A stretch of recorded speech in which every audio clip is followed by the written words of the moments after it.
Assalamu alaikum. I am Asma Mushtaq from the Double Vibes. In this video lecture, we are going to study about the Joule's law and we will see how the power is dissipated in a conducting material. Fine. In a conducting material, if we have the pure conductor, then the conduction takes place because of the presence of the free electrons in it. Okay. While in case of a semiconductor materials, the conduction is caused because of the electrons as well as the holes. Okay, so Joule's law basically helps us to determining the power dissipation in any kind of a conducting material. So assume that this is some conducting wire which is connected with some voltage source V. This voltage source V will establish some electric field E and the charges will flow in the conducting material. Fine.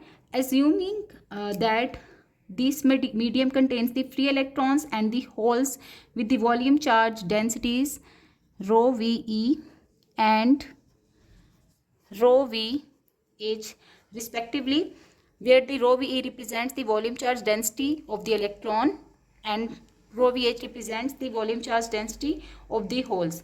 The electron and the hole charge contained in an elemental volume delta V can be determined using QE is equal to rho VE into delta V, while QH will be equal to rho VH into delta V. Why? Because the volume charge density is actually the charges per unit volume. So I have just written the relation between the charges and the volume charge density is this way.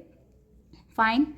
Now the electric forces acting on QE and QH are FE is equal to QE into E. Obviously, under the influence of the electric field established by the voltage source, these charges will experience certain kind of the forces, and the force on the electron is given by this, and the force on the holes FH will be equal to QH into E.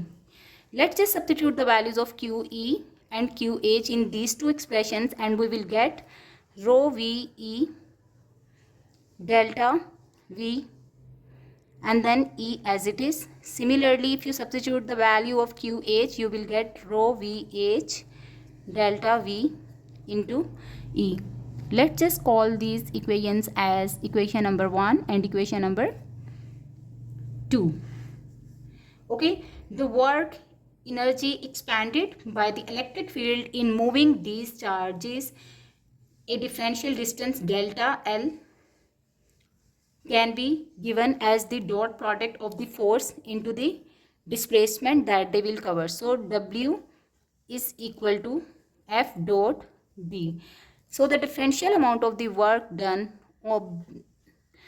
because of the force acting on these charges that will cause them to move a differential distance dl or delta L can be written as the summation of Fe delta Le plus Fh into delta Lh.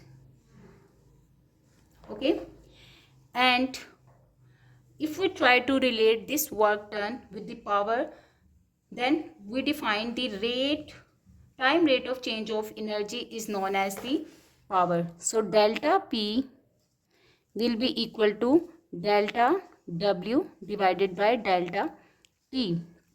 Okay, on the right hand side we are having Fe dot delta Le. Let's divide it with the delta T. Similarly, Fh delta LH over delta T.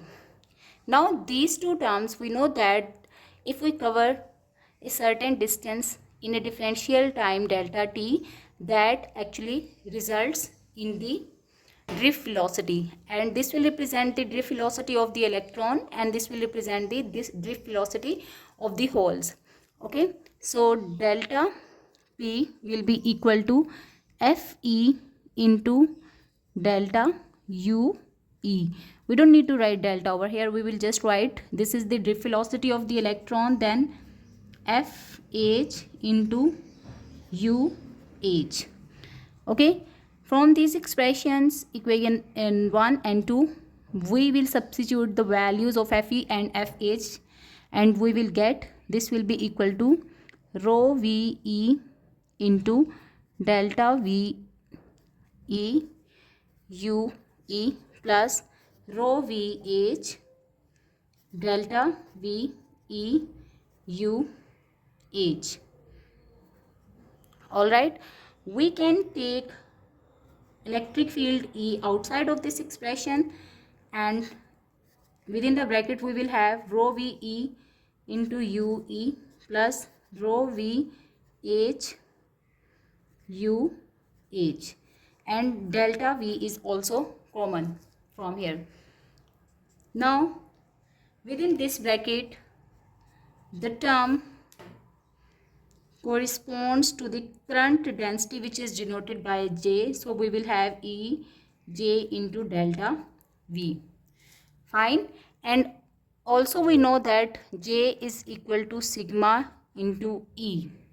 So let's just substitute the value in this expression, but before that we can write P as the integral of E dot J dot dV. Okay, so this becomes integral of sigma E square, since E is a vector quantity, while the differential volume element can be written just like that. Okay, in case of this particular diagram, we can see we have only the x component, assuming that this is some x-axis. So then only the x component of the field is present. So this volume integral can be broken over the surface integral and the line integral. So basically we can write it as summation of sigma Ex surface area and then Ex into dl. Fine. And on the, if the surface area, cross sectional area can be represented by capital A, then we will have sigma Ex into A, while this becomes Ex into L. We know that this actually corresponds to the potential, okay, while J is equal to sigma into E represents the current density into A. Fine.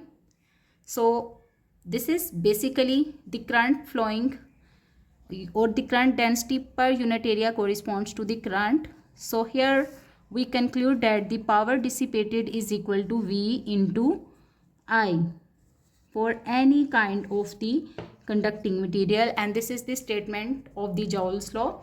You can also substitute the value of I is equal to V over R. If the resistance of the conducting material is known, then the power dissipated becomes P is equal to V square over R.